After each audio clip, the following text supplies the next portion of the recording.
Hello my dear student, मैं आपका Akhilesh sir. आज हम लोग क्लास 10th के बेसिक त्रिकोणमिति के बारे में समझने का कोशिश करेंगे। आप लोग भी सपोर्ट कीजिए और हम भी आप लोगों को सपोर्ट करते हैं। तो सबसे पहले त्रिकोणमिति TRIGONOMET,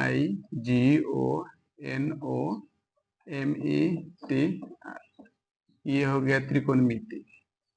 तो त्रिकोणमिति में क्या बताता है, इसके नाम के ही अंदर छिपा हुआ है त्रिकोणमिति।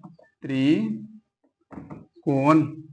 यानी त्रिकोण का मतलब हुआ तीन कोनों वाला, है ना। हाँ, तो तीन कोण यानी त्रिकोण मिति। तो त्रिकोणमिति में तीन कोनों वाला, यहाँ पे हम लोग त्रिकोणमिति। आप लोग इसे स्केल से, वैसे ये भी ठीक ठाक अच्छा ही बना है, बट आप लोग इसको स्केल से बनाइएगा। इसका नामकरण हम कोई भी अल्फाबेट से डिनोट कर सकते हैं। जैसे यहाँ पे लिखेंगे A B C। अब समझिए कि ये समकोण क्या होता है, राइट एंगल। तो राइट एंगल में होता क्या है कि जो राइट एंगल होता है वो 90 डिग्री का एंगल को डिनोट करता है। यानी कि ये जो है ना, जो कोण 90 डिग्री के बराबर होता है वही राइट एंगल होता है, यानी समकोण। तो ये जो कोण है ये 90 डिग्री का एंगल डिनोट कर रहा है। और हमारे पाइथागोरस जी ने बताए हैं, आप सभी को पता होगा, कि इसके सामने वाली सम्मुख भुजा जो होता है वो क्या होता है, कर्ण होता है। ये क्या होता है, कर्ण। आप लोग कर्ण के नाम से प्रचलित है, आप लोग कर्ण के नाम को सुने हुए हैं महाभारत में। महाभारत में कर्ण जो है वो बहुत ही शक्तिशाली है, बलवान है, सूर्य पुत्र कर्ण है। इसमें दोनों भुजाओं से ये भुजा बड़ा होता है। राइट एंगल में ये जो दोनों भुजाएं हैं, इन दोनों भुजाओं से बड़ा होता है राइट एंगल। ये राइट एंगल में क्या होता है, सॉरी, ये दोनों भुजा से बड़ा होता है कर्ण। इससे हम लोग इंग्लिश में बोलते हैं हाइपोटेनस। तो हाइपोटेनस का जो पहला लेटर आ रहा है वो एच से डिनोट हो रहा है, तो इसको हम लोग एच से डिनोट कर देंगे। और ये इसे बोलते हैं हम लोग, जिस पे ये टिका हुआ है त्रिभुज। त्रिभुज किस पे टिका हुआ है, बेस पे, यानी आधार पे। तो इसको हम लोग बोलते हैं आधार। इसको इंग्लिश में बोलते हैं हम लोग बेस। तो बेस का पहला जो लेटर है वो बी से डिनोट होता है, इसलिए हम लोग बेस को बी से डिनोट कर दिए। और ये होता है परपेंडिकुलर, जो लंबवत खड़ा है। ये क्या है, लंब है। जो खड़ा है वो क्या है, लंब है। इससे हम लोग परपेंडिकुलर इंग्लिश में बोलते हैं, इससे हम लोग बी से डिनोट कर देते हैं। तो आई होप आप लोग इसे समझ गए होंगे। ये है हमारा राइट एंगल, जिसकी जो 90 डिग्री का जो ये एंगल बना रहा है, इसके जो सम्मुख भुजा में जो आ रहा है उसे कर्ण बोलते हैं। और ये जिसपे ये खड़ा है ये लंब हो गया, और जिसपे ये त्रिभुज टिका हुआ है वो क्या हो गया, आधार हो गया। तो आप लोग अगर समझ में आ रहा होगा तो लाइक जरूर करते रहिएगा भाई, थोड़ा सा मोटिवेशनल। चलिए, अब हम लोग ये जानने की कोशिश करेंगे कि हमारे पाइथागोरस जी ने एक अपना प्रमेय दिया है। पाइथागोरस प्रमेय। पाइथागोरस प्रमेय में क्या होता है, आप सभी को पता होगा। ये जो होता है AC, ये कर्ण है। AC क्या है, कर्ण है। तो AC का स्क्वायर इक्वल टू ये दोनों भुजाओं के योगफल का स्क्वायर होता है। यानी कि यहाँ लिख देंगे AB का स्क्वायर प्लस BC का स्क्वायर। यानी AC क्या है, ये है कर्ण। कर्ण का स्क्वायर इक्वल टू लंब, लंब का स्क्वायर प्लस आधार का स्क्वायर। अब क्या होता है कि जैसे ही ये स्क्वायर यहाँ से हटेगा, इस साइड में जाएगा, तो ये रूट में आ जाएगा। जैसे यहाँ पे हम लोग कर्ण बराबर ऐसे भी लिख सकते हैं, रूट अंदर लंब का स्क्वायर प्लस आधार का स्क्वायर।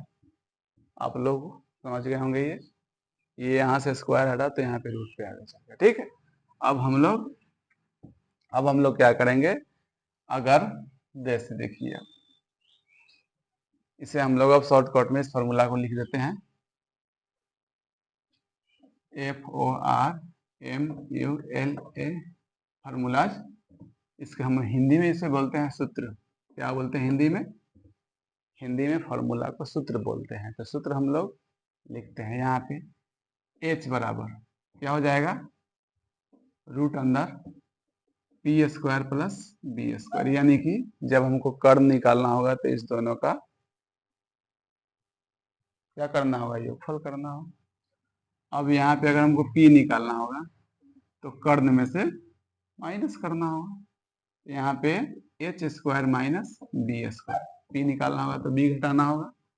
अगर हमको बी निकालना है तो कर्ण में से क्या करेंगे, कर्ण में से ही पी का स्क्वायर घटा लेंगे। ठीक है, तो इस तरह से हमारा 1 2 3 ये 3 फार्मूलाज हमारा जो है कंप्लीट हो गया। अब देखिए आप लोग थोड़ा गौर से बढ़िया से ध्यान से देखिएगा, एकदम समझ में आ जाएगा।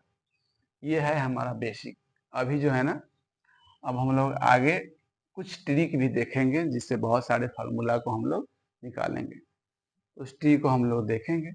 वैसे तो बहुत सारे सब टीचर्स अपने अपने ट्रिक को अपनाते हैं।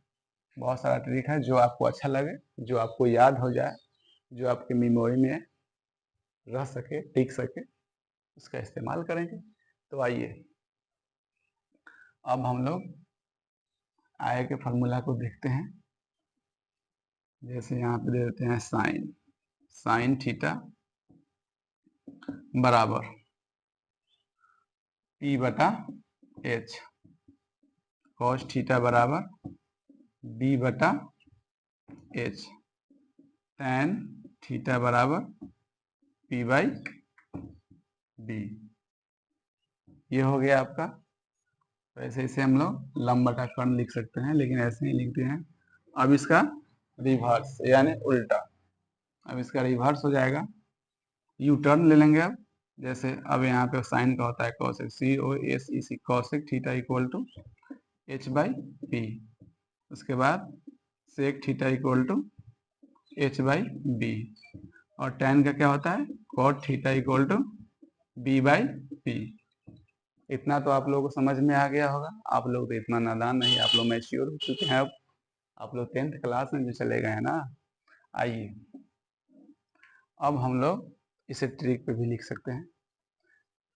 जैसे आप इसको लिखिएगा, पंडित बद्री प्रसाद बटा हरे हरे बोल। क्या लिखेंगे, पंडित पी से होता है पंडित, बी से होता है क्या, बद्री, और पी से होता है प्रसाद। क्या हो गया, पी से प्रसाद। अब लिखेंगे बट्टा हरे हरे बोल, बी से होता है, पहले होता है। तो अब इस तरह से हम लोग पंडित बद्री प्रसाद बटा हरे हरे बोल याद रखेंगे। तो ये हमारा sine theta, cos theta, tan theta, cosec theta, sec theta, cot theta, ये सभी का फॉर्मूला मुझे याद रहेगा है। चलिए यहाँ पे साइन थीटा हो गया, ये कॉस थीटा हो गया, और ये टैन थीटा हो गया। समझ में आ रहा है ना बच्चों? आई होप आप लोगों को समझ में आ रहा होगा। ये साइन थीटा बराबर पी बटा एच, कॉस थीटा बराबर पी बटा एच, टैन थीटा बराबर पी बटा बी।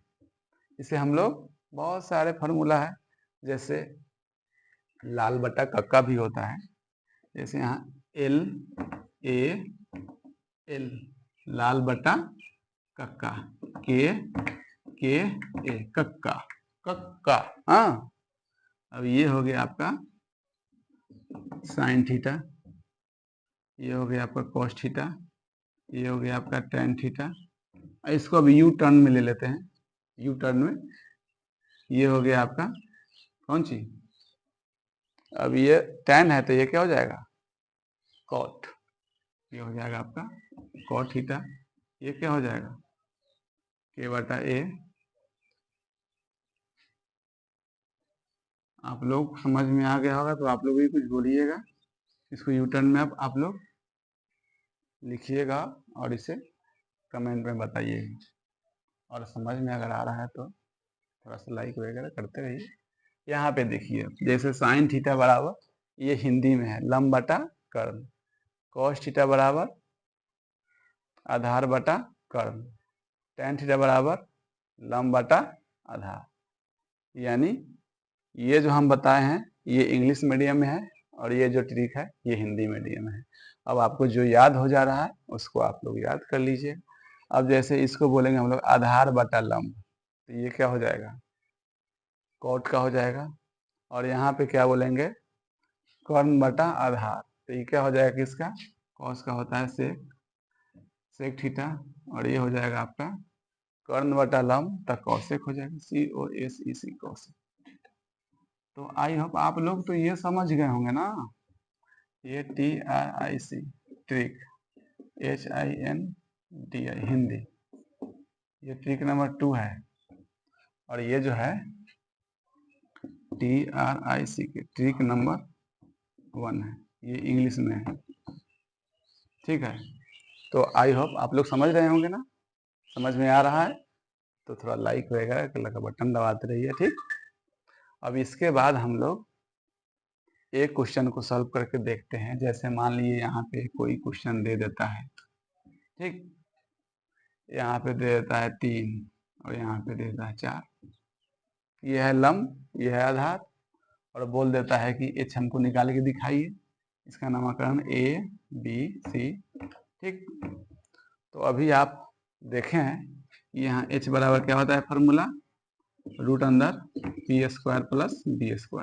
p कितना है, 3 है, तो यहाँ पे क्या लिखेंगे 3 का स्क्वायर प्लस 4 का स्क्वायर, 3 3 जा 9 प्लस 4 4 जा 16, यहाँ 25 हो गया। h का वैल्यू कितना हो गया, रूट अंदर 5 मल्टीप्लाई 5, यानी कि पेयर में से एक निकलता है। ठीक, तो h का वैल्यू कितना हो गया 5, h का वैल्यू मेरा 5 आ गया। ठीक, अब हमारा अगर ये नहीं दिया है, ये हमारा नहीं पता है, तो अब इसे हमें ज्ञात करना होगा। तो कैसे ज्ञात करेंगे, तो अब हमको p निकालना है।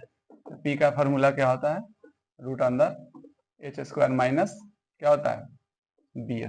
तो यहाँ h का मान दिया हुआ है 5 का स्क्वायर कर देंगे माइनस क्या है 4 का स्क्वायर, तो रूट अंदर 25 माइनस 16, यहाँ पे हो जाएगा माइनस करेंगे तो 9, क्या हो जाएगा 3 गुना 3, पेयर में से एक निकल जाएगा, तो p का वैल्यू 3 आ गया।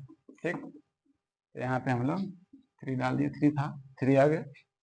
अब अगर मान लीजिए ये 4 नहीं दिया है, हमें b निकालना है, तो b का फार्मूला क्या बताया अभी, h² माइनस b²। तो यहाँ पे क्या हो जाएगा रूट अंदर h का वैल्यू पुट करेंगे, 5 है तो 5 का स्क्वायर माइनस 3 का स्क्वायर, तो क्या हो जाएगा 5 5 जा 25 माइनस 3 3 जा 9। अब क्या करना है, इसको माइनस कर देना है, 25 में से 9 कटेगा तो 16 हो जाएगा।